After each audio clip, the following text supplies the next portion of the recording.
na nagkaisang naging isang bansa, naging United Kingdom. Yung Amerika na ang tawag ay United States na dati napakaraming estado. Hanggang ngayon maraming state pero yun ay United, kaya ang tawag nila ay Amerika. So, maganda ang unity, pero hindi lahat ng unity ay nakakalugod sa Diyos. Hindi lahat ng unity ay nakakalugod sa Diyos. Kagaya po ng ating ika-4 na session ngayon para sa ating series ng Biblical Theology o pag-aaral ng Biblia ng pasimula hanggang sa dulo nito. Ito ay kwento ng Tore ni Babel. Kaya kung kayo may mga Biblia, makibukas kayo sa akin sa Genesis chapter 10. Umpisa natin dyan. 11 hanggang 1 to 9. Ang title po ng ating message, The Unity That God Hates. Ang pagkakaisa na kinamumuhian ng Diyos. So, Genesis 10. So, sa inyong mga Biblia, kung kayo may mga Biblia diyan, inyo pong buksan at basahin.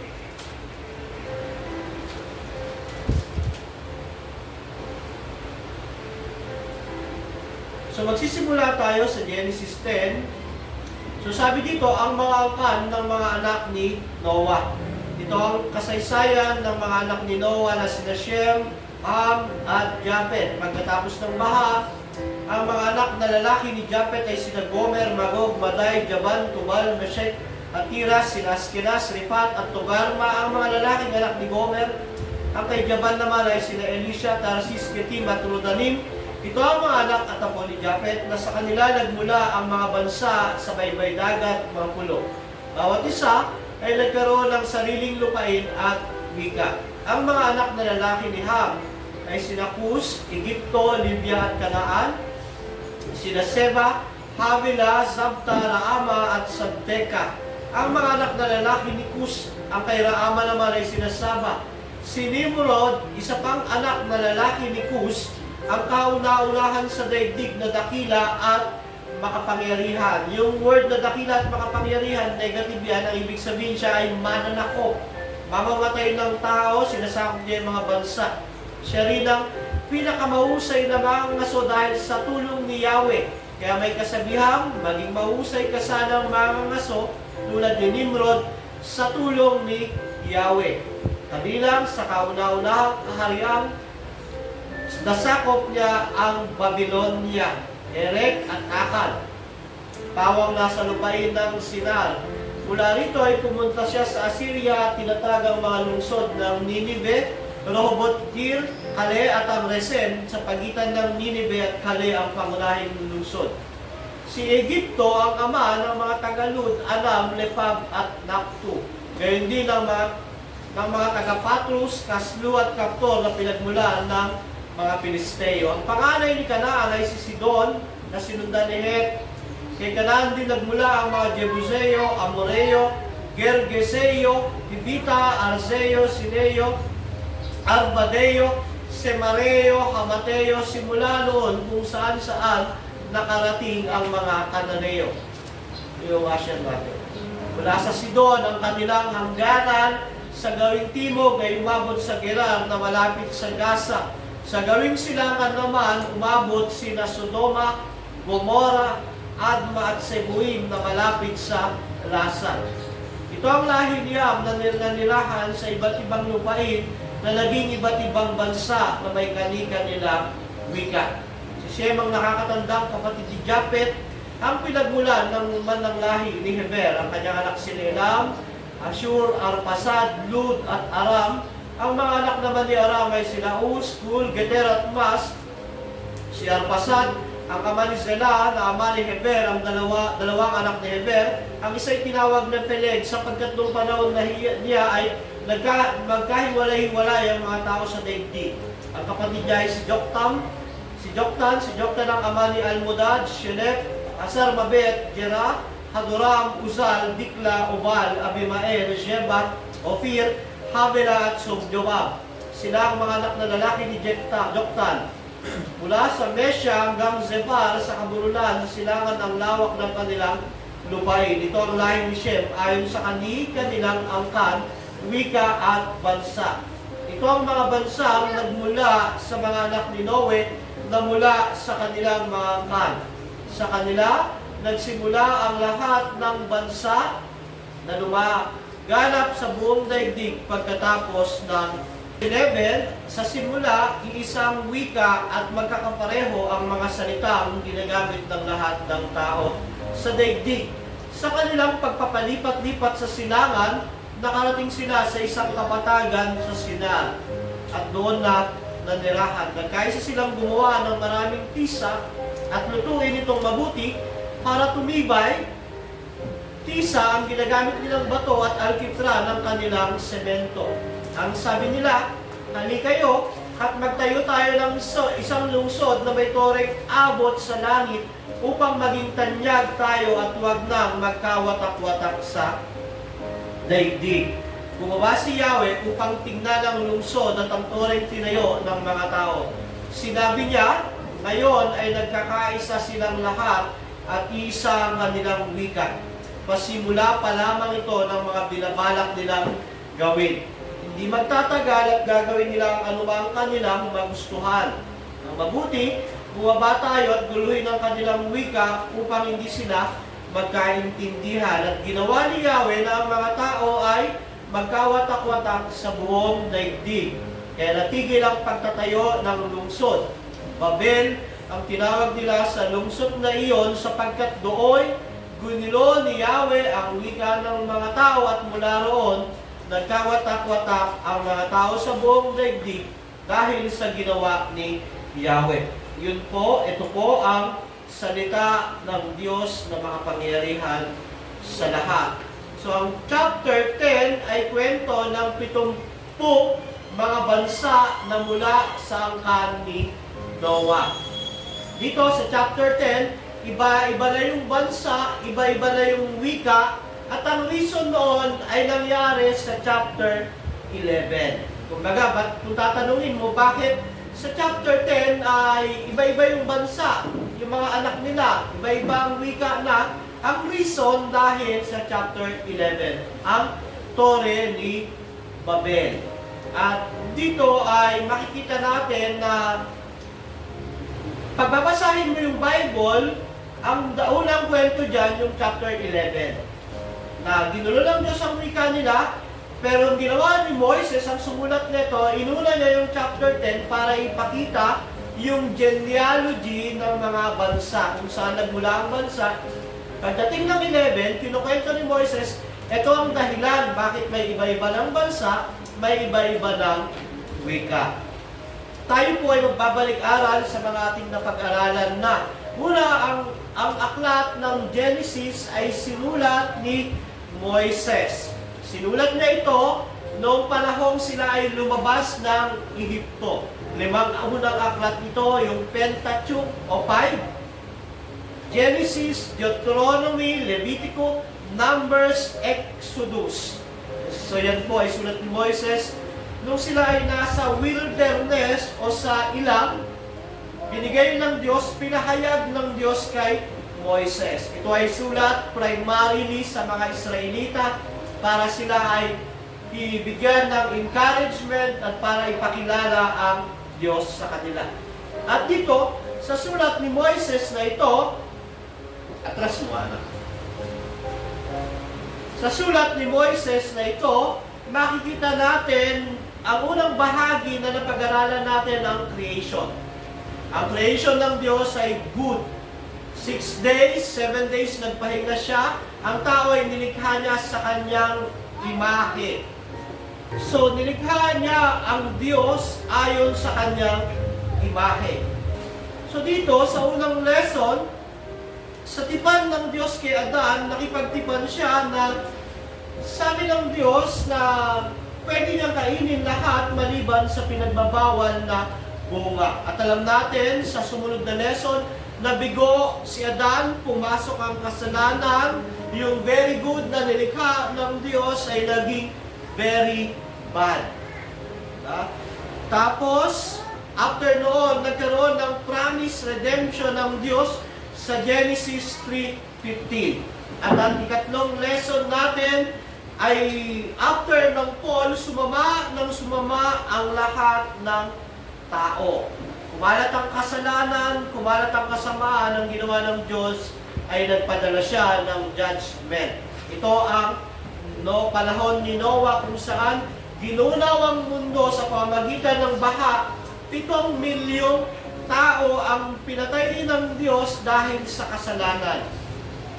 At nagtira siya ng 8 na tao na kanyang hinirang, pinili, mga taong matuwid dahil sa pananampalataya si Noah. Ito yung tinatawag natin Covenant of Preservation, yung nakipagtipan ng Diyos kay Noah sa kanyang pamilya na hindi na muli gugunawin ng mundo sa pamamagitan ng baha kahit gaano pa maging masama ang tao. So after ng flood, lumabas sila, merong 8 tao na lumabas sa barko. So siguro isipin natin na wala na yung mga masasamang tao, makasalanang tao, mga lahi na ni Noah ang magpapasimula ng bagong lahi sa mundo. Nalipol na yung masasama, yung mga unbeliever, yung mga hindi sumusunod sa Diyos. Namatay na sila, pinatay na sila ng Diyos. Siguro ang expectation natin, magiging matuwid na siguro ang mga tao. Kasi galing sila sa anak ni Noah. Galing sila kay Noah, siguro yung mga tao ay magkakaisa na para sambahin ang Diyos. Siguro ang mga tao magkakaisa na para itaas ang Diyos. Siguro ang mga tao, dahil nalaman nila na galit ang Diyos sa kasalanan, sasamba na sila palagi. Kasi bilyon ang pinatay ng Diyos na tao dahil sa kasamaan. Siguro naman, itong angkan ni Noah ay magiging mga faithful kay Lord, kay Yahweh. Yun na ba ang mangyayari? Hindi po. Dahil wala sa lahi ang katapatan, pagiging pananampalataya sa Diyos. Wala sa angkan. Hindi porket ang tatay mo ay mananampalataya, ang anak mo ay magiging mananampalataya na. After the flood, sasama pa ulit ng sasama ang tao. Ang epekto ng kasalanan ay patuloy na lalawak dahil sa ito ay curse at ito ay nangyari dahil sa pagsuway ng unang tao. Gaya ng nabasa natin sa chapter 10 verse 11. Makikita natin dyan na nung simula raw, iisa ang wika nila. Galing sa angkan ni Noah, dumami, meron silang isang language, magkakaparehong salitang ginagamit nila. So sila ay nagpalipat-lipat ng tirahan, napunta sila sa isang kapatagan ng Shinar. Ang Shinar po ay yan ang Iraq. Yan ang Mesopotamia. Yan ang unang kingdom, ang Sumerian o Empire, Sumerian Empire. Alam natin, ang Saudi Arabia ay ang Iraq, Iran, mayaman yan sa langis. So sila ay natira doon sa Shinar at dito, nakagawa sila ng mga tisa, tapos ang pandikit nila yung alkitran, yung semento, at nagpasya silang gumawa ng isang tore. Nagkaisa sila na gumawa ng tore. Yun yung napagalan, bumaba si Yahweh at ginulo niya ang wika nila. At nakita natin na meron silang unity. Nagkaroon naman ng unity, pero hindi sila nagkaroon ng unity para sambahin ng Diyos. Papurihan ng Diyos, pasalamatan ng Diyos. Nagkaroon sila ng unit para gumawa ng tore at maging tanyag. At yun nga ang title ng message natin, The Unity That God Hates. Ang pagkakaisa na kinamumuhian ng Diyos. Dalawa lang po ang puntos. Una, ang unity na kinamumuhian ng Diyos, unity sa paggawa ng masama. Unity toward evil. Kinamumuhian ng Diyos ang unity na papunta sa kasamaan o kasalanan. Pangalawa po ay yung anong ginawa ng Diyos, yung judgment niya na merong mahabaging layunin. God's judgment and His merciful purpose. Yung chapter 1 to 4, yung unity nila na kinamumuhian ng Diyos. Chapter 5 to 9, yung judgment ng Diyos na may halong awa. May layuning awa. Tignan po natin yung unang punto. Saan ang makikita natin dito? Sa talata ng 1 to 9, meron silang isang lengguwahe. Kaya sabi dyan sa simula, isang wika. Tumira ang tao sa isang lugar. Bukod doon, makita mo sila ay high-tech nung panahon nila. Siyempre sa panahon natin, hindi na high-tech yung hollow block at semento. Sa kanila naman, tisa at alkitran ang naging bato nila at semento. Makikita natin na ang mga unang tao na tumira sa mundo, sa Shinar, ay mga high-tech at meron silang technological improvement. Meron silang tisa, alkitran, ginawa nilang bato, semento, nakagawa sila ng building. At dahil sa kanilang technological advancement, sila ay nagtatayo ng bahay, isang syudad, at nagtatayo sila ng isang mataas na tore o building. Ang building ho niya, ang tawag ay ziggurat. May mga nahukay na mga artifacts sa bandang Iraq at Iran na ang building na iyan ay ziggurat. Iyan ay malaking tower na gano'n, isang building na almost 30 palapag. At ang purpose ng tore na iyan ay worship. Isang lugar kung saan doon sila mag-worship, ang templo ang pinakataas, at ang isa pang layunin niyan, para hindi sila magkalayo-layo. Pag ang isang tao, hindi niya na natatanaw ang tore, hindi na siya aalalayo, babalik na siya para hindi siya maligaw. So meron silang unity sa paglikha ng tore na ang layunin ay itaas ang kanilang sarili. Ang layunin ay i-preserve ang kanilang sarili at sumuway sa utos ng Diyos. Ang utos ng Diyos, sa Genesis 1:28, sila ay pumayo, magpakarami, puluin ang mundo. Pero nakita natin, ang mga tao sa Tore ni Babel ay gumawa ng tore para hindi magkahiwalay-hiwalay at para magkaroon ng isang sentrong panambahan. Ano makikita mo rito? Ang biyaya ng Diyos o common grace ng Diyos ay nagbibigay sa tao ng mga kahanga-hangang gawa. Ang common grace ng Diyos ay nagbibigay sa tao na ma-achieve ang mga kahanga-hangang gawa. Marami yung mga gawa ang tao na dahil sa common grace ng Diyos. At nung panahon nila, isa sa bunga ng common grace ng Diyos ay yung makapagtayo sila ng tore. Ano yung common grace? Yung lakas mo, yung araw, yung ulan, yung lupa, yung mga nasa paligid mo, common grace yan ng Diyos. At nakikita natin dito dahil sa common grace ng Diyos, maraming achievement ang tao. Tignan mo yung achievement ng tao ngayon dahil sa common grace ng Diyos. Yung TV, yung electric fan, yung kuryente, yung telepono, yung eroplano, yung mga buildings na malalaki dahil sa common grace ng Diyos na iyan.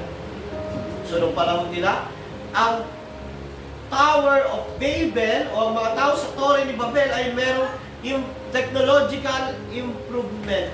Bukod doon, sila ay merong self-centered spirit. Ang sabi nila, hali kayo, magtayo tayo ng isang lungsod na may toreng aabot sa langit upang maging tanyag tayo at huwag nang magkawatak-watak sa daigdig. Yung lengguwaheng ginagamit nila, hali kayo, magtayo tayo para maging tanyag tayo. Sa pananalita ng mga tao na ito, sila ay self-centered. Tayo, hali kayo, sila ay nagkakaisa. May unity sila. May unity sila, yet meron silang self-centered spirit. Nagkakaisa sila. Sila ay very proud, sila ay confident na magtatayo sila ng tore na aabot sa langit para sa kanila. Upang maging tanyag sila. Upang hindi sila magkahiwalay pa. Self-centered, self-glorifying, self-exaltation, gustong itaas ang sarili. Self-boasting, ipinagmamalaki ang sarili. Pero walang Diyos.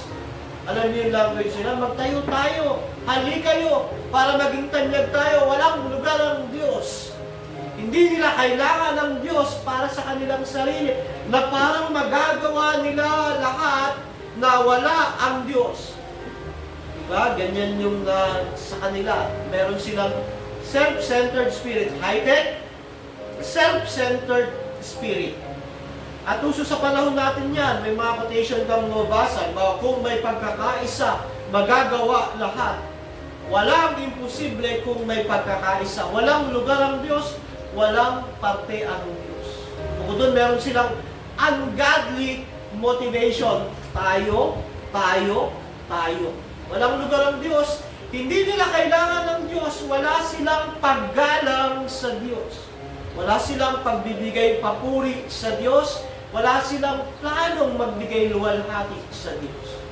Ang lahat ng glory ay sa kanila, sa tao. Ito ang motivation ng mga tao na magtatayo ng tore. Gusto nilang hamunin ang Diyos. Kaya yung kasabihan na aabot hanggang langit, magiging tanyag tayo. Gusto nilang hamunin ang Diyos, gusto nilang palitan ng Diyos, ayaw nila sa Diyos. Ayaw nilang paglingkuran ng Diyos. At ang gusto nila, sila ang paglingkuran ng Diyos o sila ang maging Diyos. Ito ang motivation nila. Sila ay high-tech, modern, may self-centered spirit, may ungodly spirit. Ikaw, anong motivation mo? Yun ang tanong eh. Anong motivation mo sa buhay mo, sa araw-araw na ginagawa mo? Anong motivation mo? Para sa akin? Para sa amin?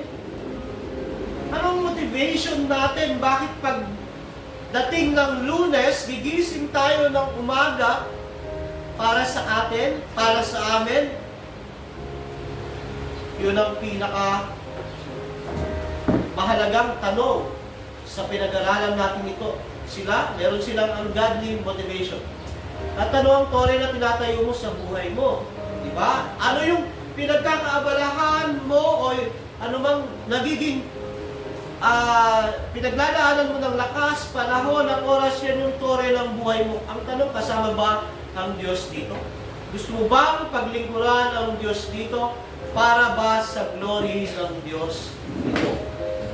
Bukod doon, sila ay merong technological advancement, sila ay merong ungodly motivation at self-centered na espiritu. Gusto nilang magtayo ng sariling pagsamba at magkaroon ng sariling Diyos. Dahil ang binanggit ko kanina, ang tore ay siguro at lugar ng pagsamba. At gusto nila mas mataas ang tore, mas mataas ang kanilang Diyos-Diyosan. At ang founder nito, nabasa natin si chapter 10, ang founder ng Babylon ay si Nimrod. And most likely, si Nimrod ang Diyos-Diyosan nila, ay human God. Replacement sa Diyos. At alam po natin, sa buhay ng tao, ito ang ginagawa ni Satan. Para madaya ang isang tao, nagbibigay siya ng replacement na Diyos sa isang tao. Consider ang pamilya niya yan, ang trabaho niya yan, ang negosyo niya yan, ang sarili niya yan. A replacement God. Ganito ang ginagawa ni Satan sa mundo ito. So dito, makikita natin, gusto nila lang magtayo ng sariling tore. Ang motivation nila, ungodly, self-centered, yet sila ay high-tech and advanced. At sa panahon natin, ganun pa rin naman ang mga bansa. Ungodly pa rin ang motivation para sa kapakanan ng bansa. Ang mga institusyon, ungodly pa rin at self-centered ang spirito. Ang mga kumpanya, karamihan, ungodly, self-centered at ginagamit para hataki ng mga mananampalataya na mawala sa pagsamba. sa Diyos. Lalo na pag araw ng linggo. Pag linggo, 30%. Kaya masarap pumasok. Pag linggo ay maraming kliyente dahil yan ang araw na maraming tao ang pahinga. Marami sa mga simbahan, ganun din. May ungodly motivation, merong mga bagay na ginagawa ng labag sa Diyos. Sa mga pamilya, ganyan din po. Rebellious sa Diyos. Disobedient sa Diyos. Gusto nila sila ang masunod, hindi ang Diyos. At sa panahon po natin, kung noong panahon ng Tore ni Babel, ganoon ang sitwasyon, sa panahon natin, ganoon pa rin. Wala pa rin pinagbago. Ayaw ng tao sa Diyos dahil sa kasalanan. At may mga churches ngayon, ganyan, sila ang masusunod, hindi ang Diyos. Sila ang gagawa ng pagsamba na gusto nila, hindi nakabase sa itinuturo ng salita ng Diyos. Gapon po, umatin kami sa isang conference, yung Sola Scriptura. At sa Sola Scriptura, itinuturo kung paano dapat sambahin ng Diyos, paano paglingkuran ng Diyos. Ang Diyos ang dapat masunod, hindi ang tao. Kaya mga kapatid, kung paano nung panahon nila, ang tao ay mayabang, mapagmataas, proud, gustong palitan ng Diyos, hanggang ngayon, ganun pa rin. Kaya patuloy ang pagtuturo ng Sola Scriptura para makita ng tao ang Diyos ang masusunod sa buhay niya.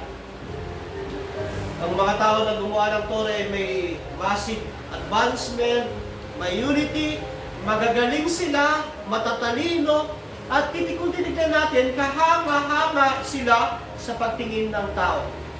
Pero itong makikita natin, walang Diyos. Wala silang Diyos. Ano ang mga ganitong bagay sa buhay mo? Ano yung mga ganitong bagay sa buhay mo na walang Diyos? Di ba? Baka meron sa bagay sa buhay mo na walang Diyos, trabaho, negosyo, pamilya, sarili mo, walang Diyos, yun yung Tore ng Babel ng buhay mo. Kaya ang tanong, kasama mo ba ang Diyos sa mga Tore ng Babel ng buhay mo? May lugar ba ang tunay na Diyos dito? At alam natin, ang gagawin ng Diyos sa Tore ng Babel, hindi niya papatapusin iyon. Nagsisimula pa lang, guguluhin niya na yung wika nila. Dahil sabi nga ng hymno ng All Glory be to Christ, unless the Lord build the house, in vain its builders strive. Maraming example sa Bible ng unity na kinamumuyan ng Diyos, kagaya sa Tore ni Babel. Sa Genesis 37:18, nagkaisa yung mga kapatid ni Joseph na patayin siya. Sa Bilang 13:31, nagkaisa ang mga espiya na nagbigay ng negatibong report para ma-discourage ang mga Israelita. Unity in murder, unity in discouragement. Sa Bilang 16, ang kapatid ni Moises na si Korah, si Kohat, si Izar, ang mga anak ni Levi, nagkaisa para pagkaisahan si Moises. Pagkaisa na makuha yung posisyon, pagkakaisa na maghangad ng posisyon. So kinamumuhian ng Diyos siya. At sa Gawa 4:27, nagkatipon si Herodes, si Poncio Pilato, ang mga hentil, ang buong Israel, para ipapako si Kristo sa krus. Ito ang mga pagkakaisa na nakakatakot at kinamumuhian ng Diyos. Na sa kamay ng makasalanang tao, magdadala sa kanila sa kapahamakan. So, sa Tore ni Babel, merong unity ang tao. Unity na maging sikat sila. Unity na maitaas ang kanilang sarili. Unity na mahigitan nila ang Diyos. Unity na magkaroon sila ng sariling Diyos. Kaya ang tanong nga sa atin, ano yung Torre ni Babel sa ating buhay. Ano yung tinatayo natin sa ating buhay na wala ang Diyos? Yun ay tower ni Torre ni Babel sa ating buhay. At kinamumuhian ito ng Diyos. Anumang bagay na itinatatag natin na wala ang Diyos sa ating buhay, hindi kasali ang Diyos, hindi kasama ang Diyos, mamasakin niya ng Diyos. Sayang. Kaya nga, unless a house built by the Lord, in vain its builders strive. Walang kabuluhan ang pagpapagal nung nagtatayo noon. At nakita natin sa ikalawang puntos, bumaba si Yahweh upang tignan ang lungsod. Yung mga tao, iniisip nila na, uy, magtatayo kami ng tore na napakataas, maaabot namin, malalampasan namin ng Diyos. Pero sabi sa Psalm 5, nasa taas ang Diyos, bumaba si Yahweh upang tignan ang lungsod. At ang toreng tinayo ng mga tao, sinabi niya, ngayon ay nagkakaisa silang lahat at iisa ang kanilang wika. Pasimula pa lamang ito ng mga binabalak nilang gawin. Di magtatagal, gagawin nilang anumang kanilang magustuhan. Ang mabuti, bumaba tayo at guluhin ang kanilang wika upang hindi sila magkaintindihan. At ginawa ni Yahweh na ang mga tao'y magkawatak-watak sa buong daigdig, kaya natigil ang pagtatayo ng lungsod. Babel ang tinawag nila sa lungsod na iyon, sapagkat do'y ginulo ni Yahweh ang wika ng mga tao mula roon. Nagkawatak-watak ang mga tao sa buong daigdig dahil sa ginawa ni Yahweh. Ang ginawa ng Diyos, bumaba siya para magbigay ng judgment sa mga tao na ito. So ano ba ang pananaw ng Diyos sa ginagawa ng mga tao sa tore? Sa human perspective, ito ay kahanga-hanga. Isang malaking tagumpay. Diba? Sa human perspective, nakapagtayo ng 30-story na building, sa gitna ng kapatagan ng Sina, nagkakaisa ang mga tao, merong nagluluto ng pisa, merong naglalagay ng alkitran para tumibay ang building, meron silang nag-aabutan ng mga tisa hanggang tumataas ang building. Sa human perspective, ito ay kahanga-hanga at malaking tagumpay. Pero sa perspektibo ng Diyos, ito ay maliit lang at ito ay kahibangan dahil anumang gawa na hindi kasama ang Diyos ay kahibangan. Lagi po nating tandaan, gaano man kalaki ang achievement ng tao, hindi niyan maabot ang glory ng Diyos. Laging nasa itaas ang Diyos, nasa baba lagi ang tao. Itong mga tao sa Torre ni Babel, akala nila pag nakagawa sila ng mataas na building kung saan sila sasamba, maihigitan nila at matataasan nila ang Diyos, pero hindi. Dahil sabi ng verse 5, bumaba si Yahweh. So, umaakyat ang tao dahil sa kasalanan, bumababa naman ang Diyos para i-judge sila. Yung kayabangan nila, yung pagmamalaki nila, yung pagmamataas nila, dahil sa common grace ng Diyos na binibigay sa kanila, gusto nilang umakyat dahil sa kasalanan ang Diyos bumaba para i-judge sila. Laging nasa taas ang Diyos. Laging nasa ibaba ang tao. Parang eroplano yan. Pag sumakay ka ng eroplano, pag tingin mo sa baba, kahit gaano kataas ang building, mababa at maliit pa rin siya. At sabi ng mga tao gumagawa ng Torre ni Babel, gumawa tayo ng tore para hindi tayo magkahiwalay-hiwalay. Sabi naman ng Diyos, akyat sila dahil sa kasalanan, gumawa tayo ng tore para hindi tayo magkahiwalay-hiwalay. Sabi naman ng Diyos, guluhin natin, bumaba tayo, guluhin natin ang wika nila para magkahiwalay-hiwalay sila. Sino kaya ang magtatagumpay? Yung tao na dahil sa kanyang kasalanan, gumagawa siya ng tore para hindi sila magkahiwalay-hiwalay, o yung Diyos na bumaba para guluhin yung wika nila para magkahiwalay-hiwalay sila. Sino ang magtatagumpay? Ang Diyos kaya o ang tao? Ano kaya ang gagawin ng Diyos sa kanila? Alam niyo ang gagawin ng Diyos sa kanila? Pipigilan sila sa kanilang kaumbugan. Pag-iwalay-iwalayin sila, pakakalatin sila, matatapos ang yabang nila. Sabi nga, project fail. Ang Torre ni Babel ay project fail. Sa isang kisap mata, yung mga taong nagkakaisa, nagmamalaki na hali kayo, gumawa tayo ng tore para hindi tayo magkahiwalay-hiwalay. Sa isang kisap mata, matatapos ang lahat, mabibigo ang proyekto nila. At reality po ito sa human history, sa human empire, ang Egypt, pinakamakapangyarihan nung panahon ni Moises. Nilunod ng Diyos ang buong sandatahang lakas nila sa ilog. Ang Assyria, ang Babylonia na nung panahon ni Nebuchadnezzar ay pinakamakapangyarihan. Pinabagsak ng Persian Empire. Ang Persian Empire, pinabagsak ng Greek Empire. Ang Roman Empire, pinabagsak ang Greek Empire. Si Hitler, si Saddam, lahat ng mga imperyo, mga achievement ng tao na walang Diyos ay maglalakad.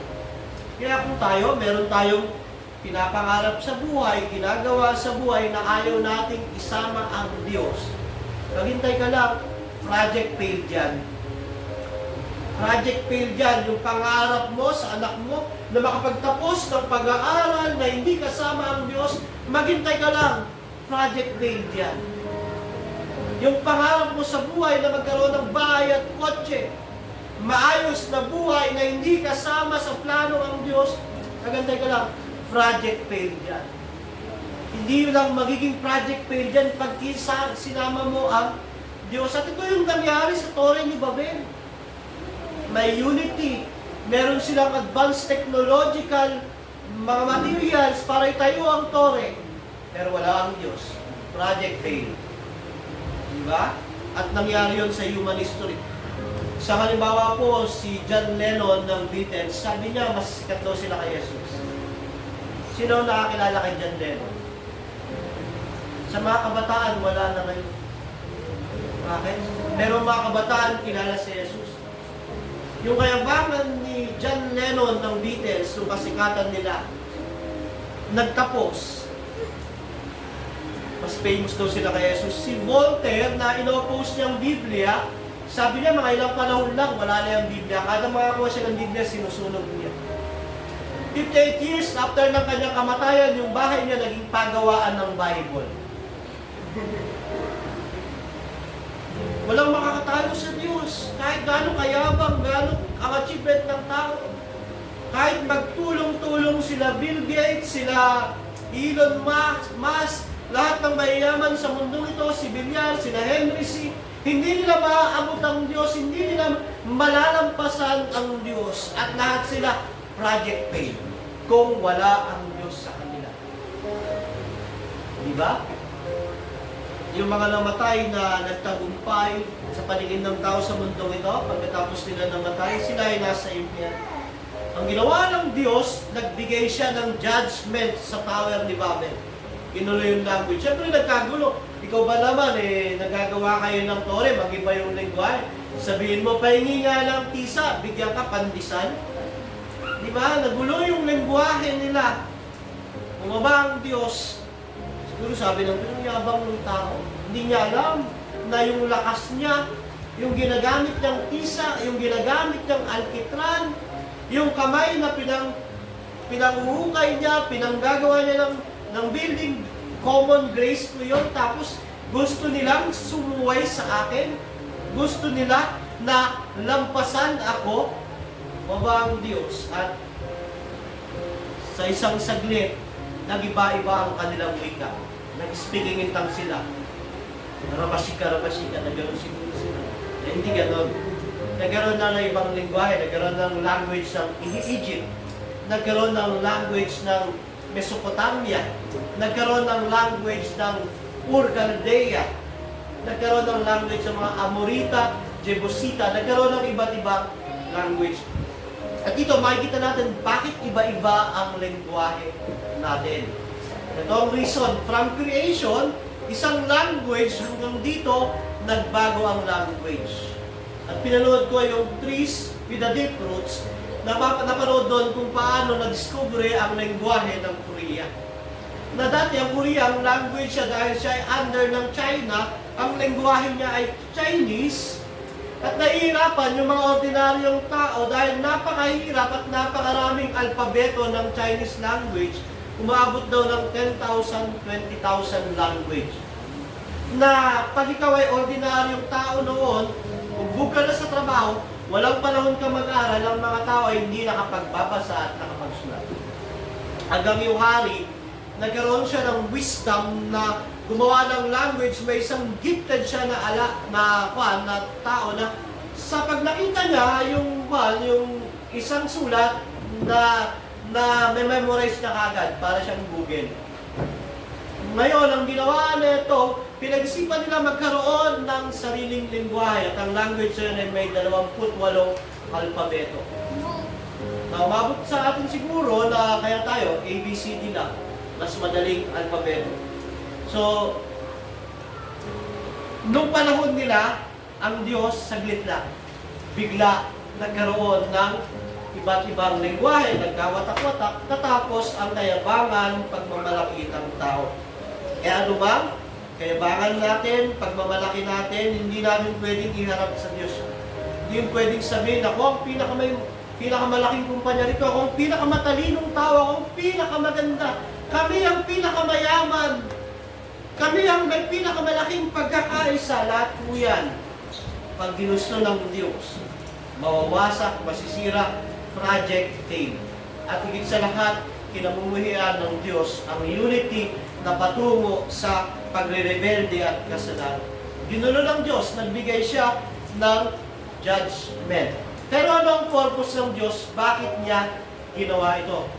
Ano ang layunin ng Diyos? Gusto niya lang bang i-judge ang tao?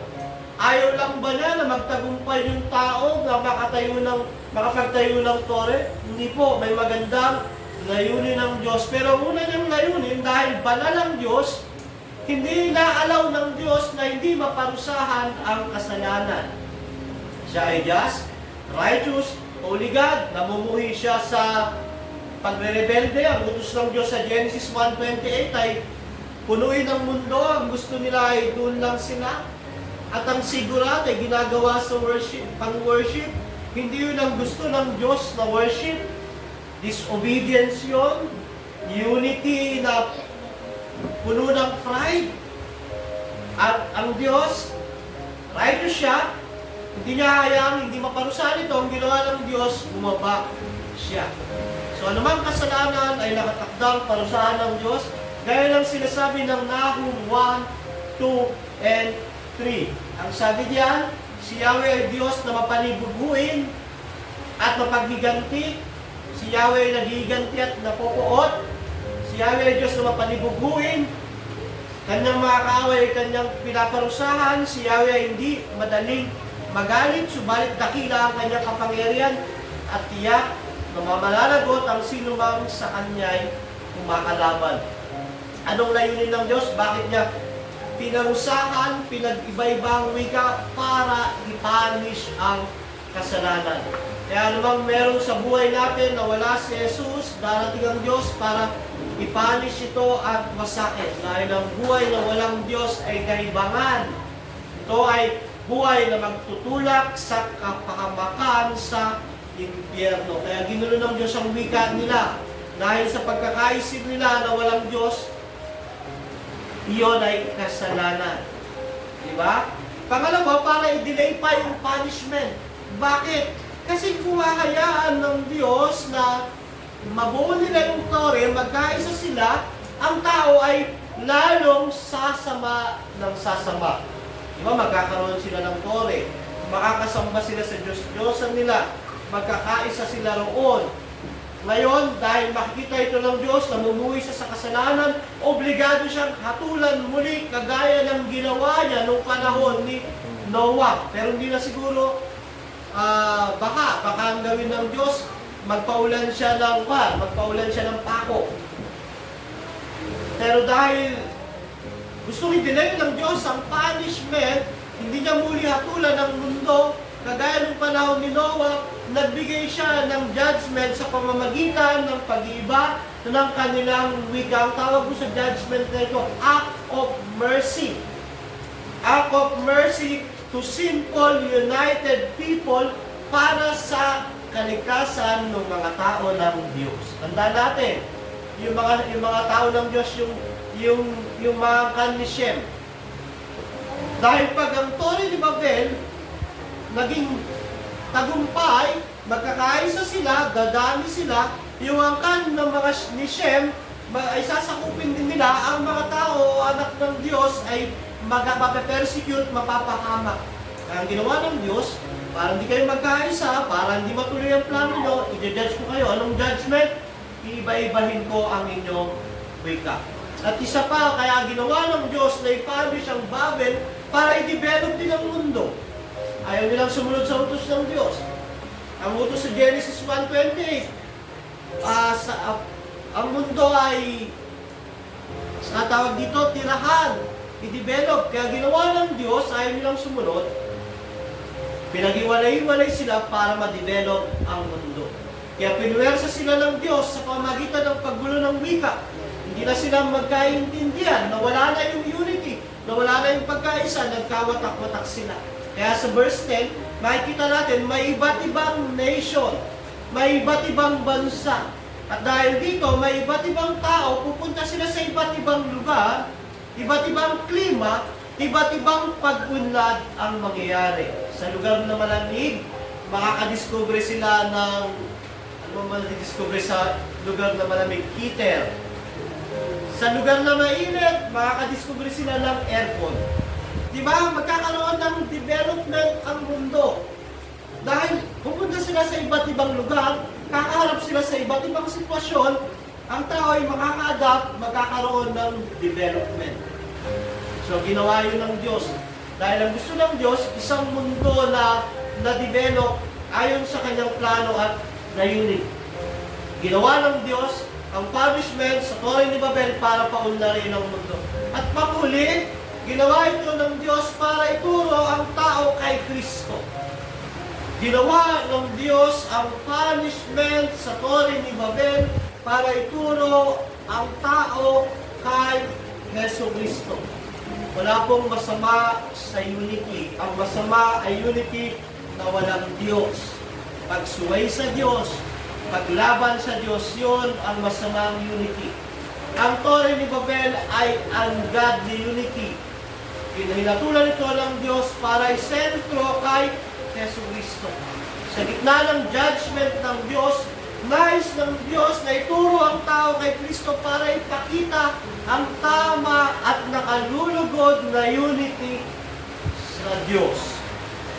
Kailan ito ginawa ng Diyos? Kailan sinentro ng Diyos ang Torre ni Babel kay Yesu Kristo sa panahon ng Pentecostes sa Gawa chapter 2, muli nakapagsalita ng iba't ibang wika ang tao dahil sa kanilang pananampalataya kay Kristo. Nagkaisa ang mga tao nung sila'y sumampalataya kay Kristo kung paano nung Torre ni Babel, nagkaisa ang mga tao na labanan ng Diyos, hinukuman ng Diyos yun para isentro sila kay Kristo sa Gawa chapter 2 noong panahon ng Pentecostes. Sumampalataya ang tao kay Kristo, tinuro ng Diyos ang Torre ni Babel kay Kristo, ni-reverse na iyon. At mabasa natin yan sa Gawa chapter 2, sabi dyan, nagkakatipon silang lahat sa isang lugar nang sumapit ang araw ng Pentecostes, walang ano-ano ay may ingay na nagmula sa langit, na tulad ng ubong na malakas ng hangin at napuno ito ang bahay ng kinaroroon. May nakita silang parang mga dilang apoy o Holy Spirit na dumapo sa bawat isa sa kanila. Sila ay napuspos ng Espiritu Santo at nagsimulang magsalita ng iba't ibang wika.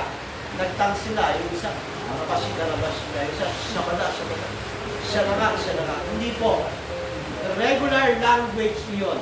Diba, tignan mo, sabi dyan, may mga debotong Hudyo noon sa Jerusalem na nagmula sa bawat bansa, sa buong mundo. Sa Torre ni Babel, andun sila, kumalat sila sa mundo. Sa Pentecostes, yung mga tao galing sa iba't ibang parte ng mundo, sumampalataya kay Kristo, napuspos ng banal na Espiritu Santo, at sila ay nakapagsalita ng iba't ibang wika. Sabi niyan, nang marinig nila ang ugong, nagdatingan ng maraming tao, namangka sila sapagkat nagsasalita ang mga alagad sa wika ng mga nakikinig. Sa pagkamangha ay nagtataka at kanilang nasabi, hindi ba taga Galilea silang lahat? Bakit sila nakapagsasalita ng ating wika? Tayo mga taga-Parthia, Media, Elam, Mesopotamia, Judea, Cappadocia, Punto at Asia. So meron pa sa ating taga-Phrygia, Pamphylia, Egypto, Libya, Cyrene, Roma, Hudyo at Hentil. So layunin ng Diyos, bakit niya hinukuman, ginulo ang wika ng mga tao nung panahon ng Tore ni Babel para ituro tayo kay Kristo. Pag binabasa mo ang Tower of Babel, makikita mo ang koneksyon nito sa panahon ng Pentecostes, na dito tinatulan ng Diyos ang tao dahil sa kanilang unity na laban sa Diyos. Sa Pentecostes naman, pinupunto kay Kristo ang unity ng pananampalataya kay Kristo para ipakita si Kristo sa lumang tipan, para isentro ng mga pangyayari doon ay tungkol kay Kristo. Ang mga tao noong panahon na ito ay mga nakarinig ng gospel, sumampalataya kay Jesus. Noong panahon ng Tore ni Babel, ang mga tao ay nagkaisa laban sa Diyos, sila ay nagkagulo sa iba't ibang wika. Sa panahon naman ng Pentecostes, sila ay sumampalataya kay Kristo, sila ay nagkasama-sama at nagsalita din ng ibang wika. Ang reason bakit pinatulan ng Diyos ang Tore ni Babel, lastly, para isentro kay Kristo. Para ipakita ang unity na gusto ng Diyos. Unity in Christ. Because in Christ, there is a true unity. Ang isang church na walang Kristo, walang unity, kahit makikita ng mundo na merong unity. Kahit parang sa labas, ang saya nila. Ang ganda ng tugtugan, nagmamahalan, nagkakaisa, pero pag nakatalikod ang mga yan, nagsisiraan. Dahil walang unity kay Kristo. Ang isang tunay na church, merong isang unity. At unity na nakalulugod sa Panginoon. Unity in Christ. In Christ, there's a good and godly unity. Kaya nga po, mga kapatid, ang iglesia nito, dapat nakasentro sa unity kay Christ. Bakit tayo nagkakatipon tuwing araw ng linggo? Bakit tayo sumasamba? Bakit kayo nagtsatsaga sa boring na preaching ni Pastor? Bakit kayo umaawit ng mga awiting hindi nagpapainda dahil sa unity natin kay Christ? Bakit natin pinagtitisan yung mga kapatid? Bakit natin pinagsisikapang makasama ang mga unbeliever at makarinig ng gospel dahil meron isang unity na gusto ng Diyos? Unity in Christ. Kaya po, bawat member ng church ay dapat may unity kay Christ. Unity in serving.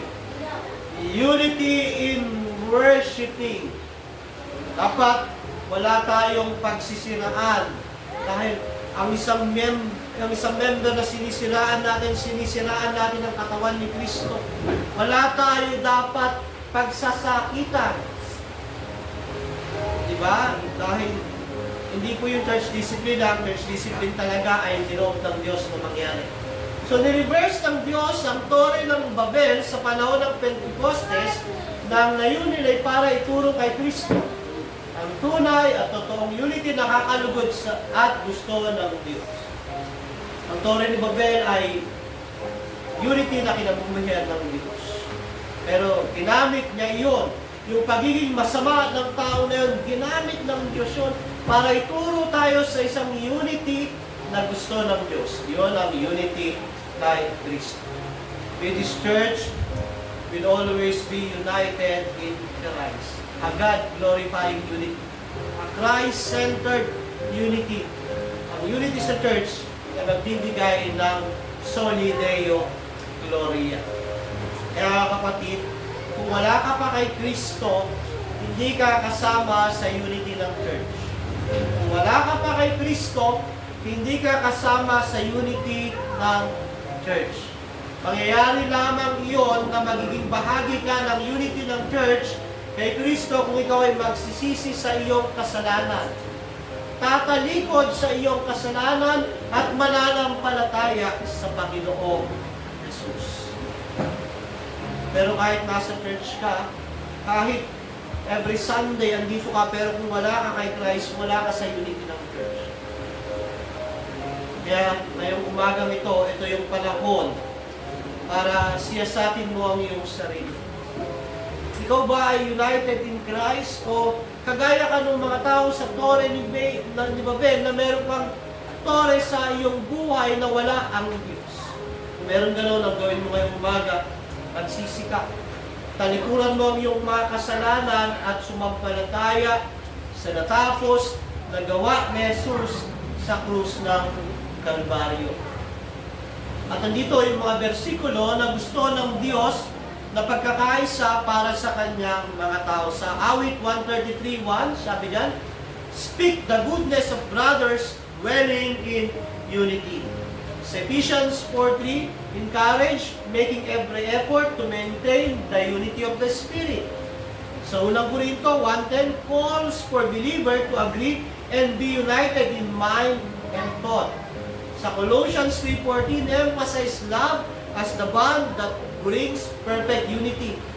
At ito ang pinaka na ninanais na prayer ni Jesus sa John 17:21. Sabi niya, Jesus prays for the believer to be one, reflecting the unity between the Father and the Son so that the world may believe. Pag ang mga mananampalataya raw ay nagkakaisa, nagmamahalan, nagkakaroon ng pagkakaunawaan sa isip at sa puso, nagkakaroon ng encouragement, ang sinasabi sa bawat isa ay mga katotohanan at mabubuti, merong unity na gusto ng Diyos at ang unity na ito ay magpapatunay na tayo ay